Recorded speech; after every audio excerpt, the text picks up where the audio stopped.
Inexplicably, men are considered to be entirely unaffected, mentally or emotionally, by something as completely life-changing as having a child. I specialise and counsel mothers who suffer with postnatal depression, and recently we've set up a new project which aims to help fathers and support fathers who may also be suffering with depression following the birth of their baby. People do talk about hormone imbalance, but actually the research on that is not conclusive.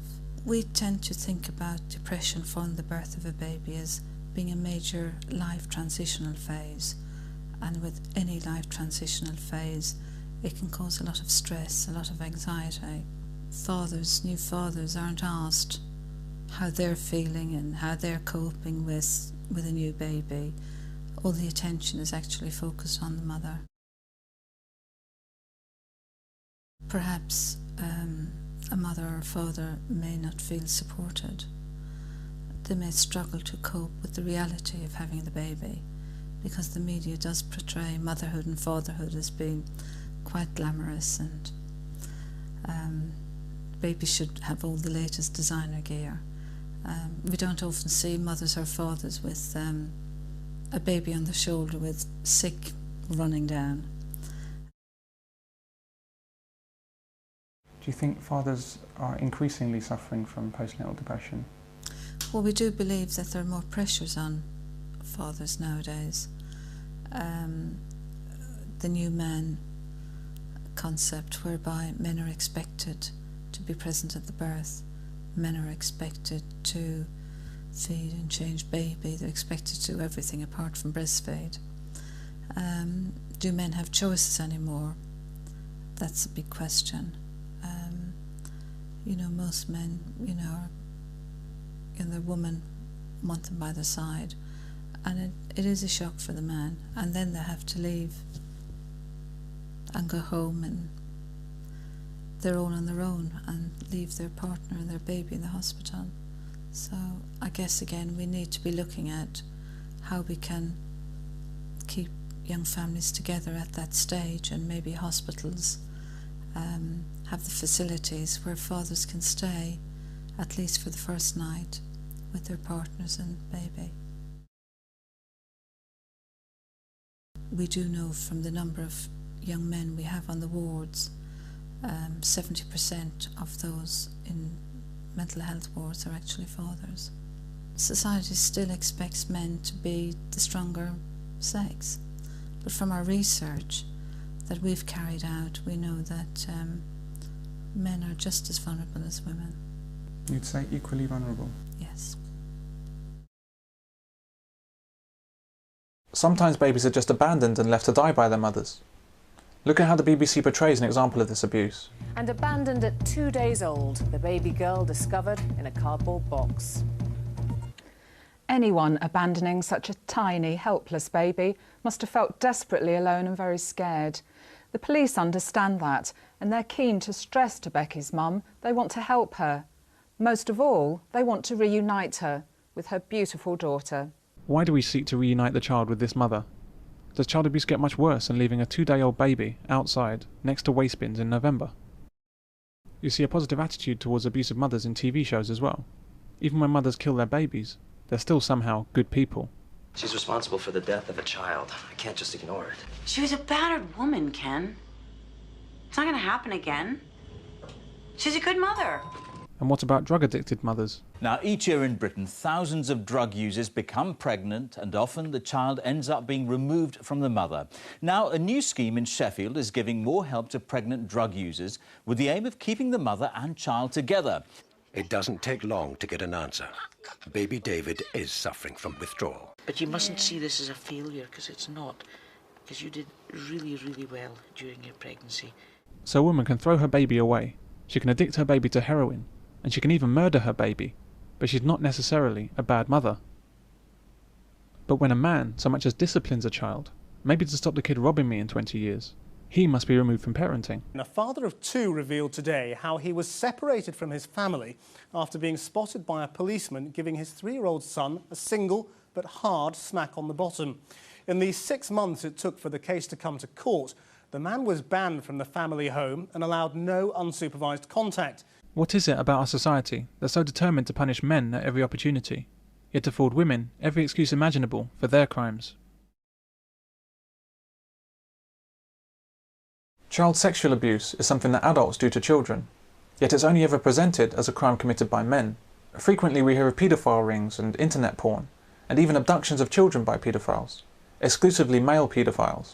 What do you think is the common image of a paedophile? I think the common image of a paedophile is a nasty man in a raincoat, dirty Mac, hanging around a playground.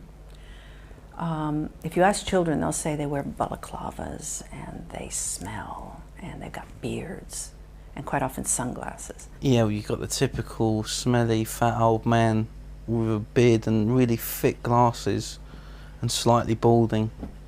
And just, he's constantly sweating, whether it's the middle of winter or not.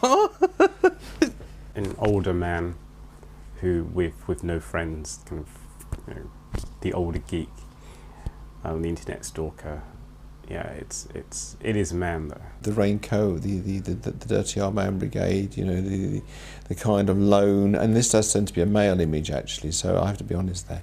You know, the lone man on his own, you know, loitering, hanging around. Which is, I realise, biased by the media, by my expectations.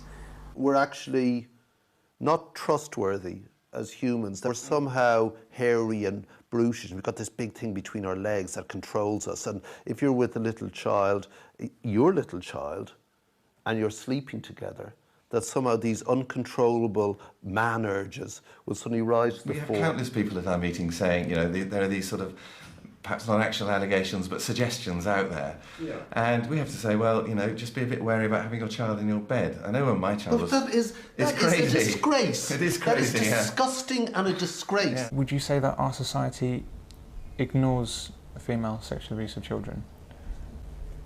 I think society wants to believe, particularly in relation to mothers and children and to that relationship, that that's a sacred relationship.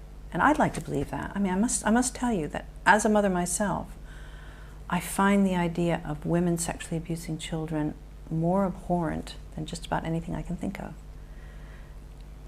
Because most mothers, and indeed fathers, would kill to protect their children. They would do anything to protect their children. And the fact that that has been betrayed makes it more difficult for society to acknowledge it. Because if you acknowledge it, where do you go from there? You know, do you start warning children about everybody? Do you start saying, we're not sure mothers are safe? Women, you don't imagine a woman using her power over children in the same way that you would imagine a man could. Fathers are often falsely accused of child sexual abuse by women seeking custody of a child and to ensure punishment for the man she no longer loves. Domestic violence, you must hear it all the time to stop dads from seeing their kids. Well, that's not the only sort of allegation. What about sexual abuse? It's very easy for the mother to say and very difficult for the father to disprove. And then the second thing, if that doesn't work fast enough, they call it the silver bullet in Canada. That means that she claims that he's molested the children.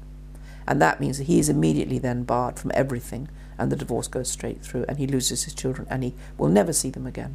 Divorce cases, custody cases, we're seeing more and more and more of that, where the woman wanting to get full custody of the child is suddenly, out of the blue, making allegations that the father has abused the child and is coaching the child to say the same. When you talk to the child, however, and they cannot describe the sounds, the tastes, the smells, and all of that, you can start to know that they've been coached because they're just parroting words.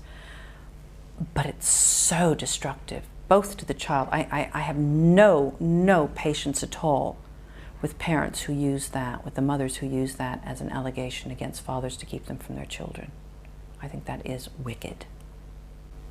Does it only tend to be that one way, mothers It against does fathers? tend to be, yes. We have. I don't know of any cases, there may be some, where the father is alleged abuse by the mother to get custody of the child. In your experience, how many of the allegations of abuse or violence are substantiated?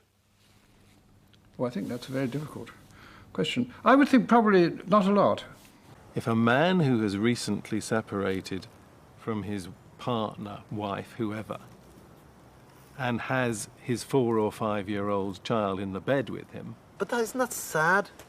Maybe. But it's women that are more likely to use their child as some sort of substitute. According to the people who contacted me, it would quite often just be them and the mother in the home. And for the little boys, when they were little boys, they were almost used as if they were the husband.